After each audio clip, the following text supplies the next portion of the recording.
This is Scribble Kibble, a weekly show about animation made by an animator. Most episodes feature an animation and talk about how it was made, some episodes are tutorials, and there's a rare guest episode or cartoon here and there. Scribble Kibble comes out a week early in full HD 1080p on Vessel and in the Scribble Den for Patreon or PayPal members. Today's feature is a very short sequence from a game called Transistor.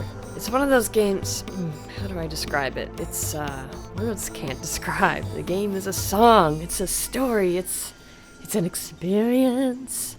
Every piece is so well intertwined, you can't tell where one begins and the other ends. The cutscenes are painted illustrations. Illustrations are detailed pieces of art. They have many more colors, lights, and shadows than animations normally do. You cannot make a long animation using illustrations by traditional methods. It would take a lifetime. But you can still make animations out of illustrations. I've talked about motion capture, puppet pin tools, backgrounds. Transistor is more simple than that. I will show you.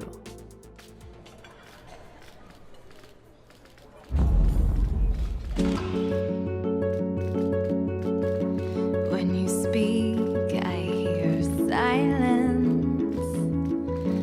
Every word a defiance.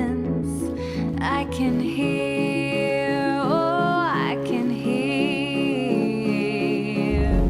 Think I'll go where it suits me. Moving now to the country with everyone.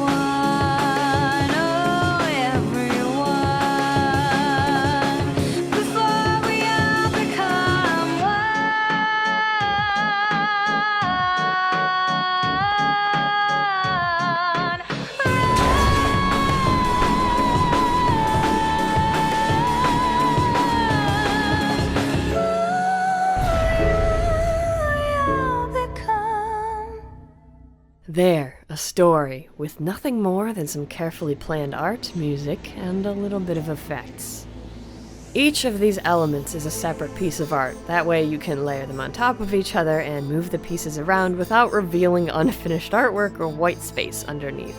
There's a trick to moving all of these pieces at different speeds. You could do it by hand, say put a keyframe at the beginning and a keyframe at the end and then adjust the positioning. Or, much easier, set up a main camera that pans from left to right and place each piece of art at a different Z-axis position. Z-coordinates are your 3D plane.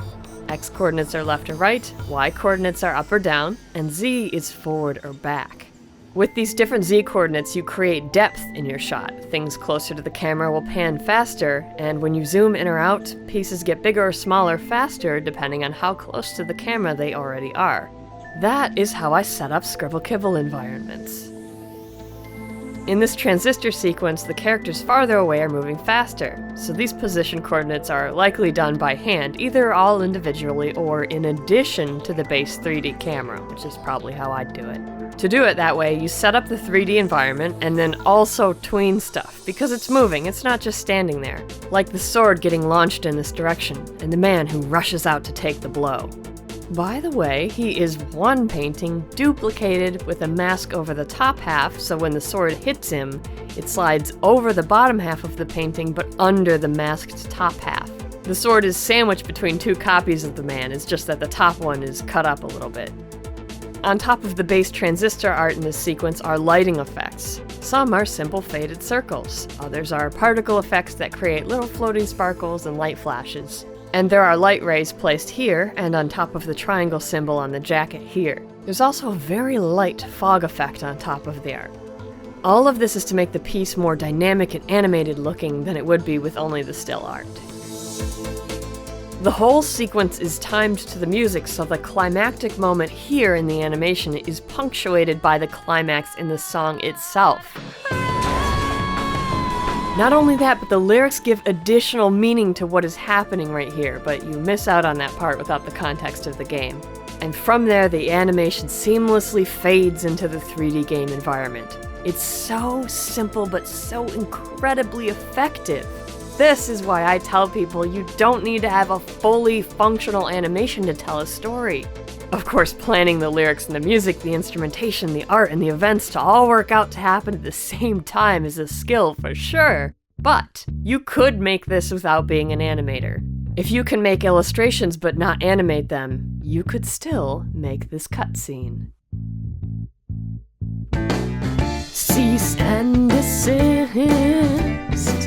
Cease and desist. You want me to stop what I'm doing now and put my pencil down. Doesn't matter if it's paid or free. Stamp out every bit of creativity. It won't stop you if the use is fair. You don't care. Cease and desist. Cease and desist. You want me to stop what I'm doing now and put these lyrics down? Put them down. Well, I won't.